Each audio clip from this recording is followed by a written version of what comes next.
Welcome to our channel. Today we how to restore Firebase Firestore rules to fix app security errors. Complete guide step by step clearly. Start by opening your Firebase console in your web browser. Navigate to the Firestore section of your project. Locate the Rules tab in the left-hand menu. Click on the Rules tab to access your current Firestore security rules. Review the existing rules to identify any issues or security errors. If you find errors, consider reverting to a previous version or rewriting the rules.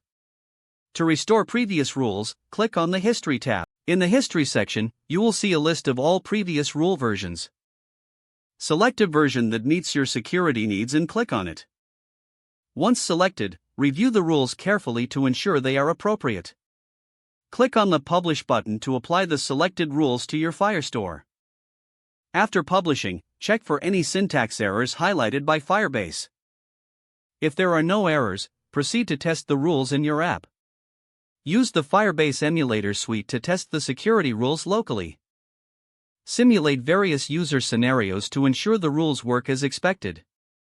If issues persist, return to the Rules tab to make adjustments as needed.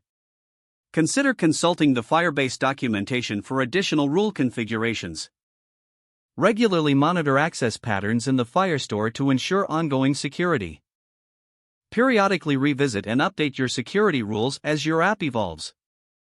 By following these steps, you can restore your Firestore rules effectively and secure your application.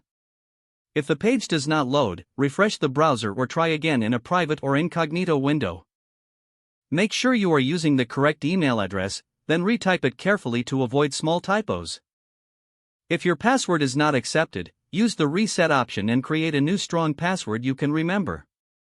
Check your spam folder for verification or security emails, then complete any requested confirmation steps. Enable two-factor authentication if available to improve account security and reduce unauthorized access. After signing in, review your profile details so your contact information and settings are accurate and current. If you see an error message, note it down and try again after restarting your device and internet connection. Log out when you finish, especially on shared devices, to keep your account and payment information secure. Don't forget to like this video and subscribe to our channel for more step-by-step tech guides.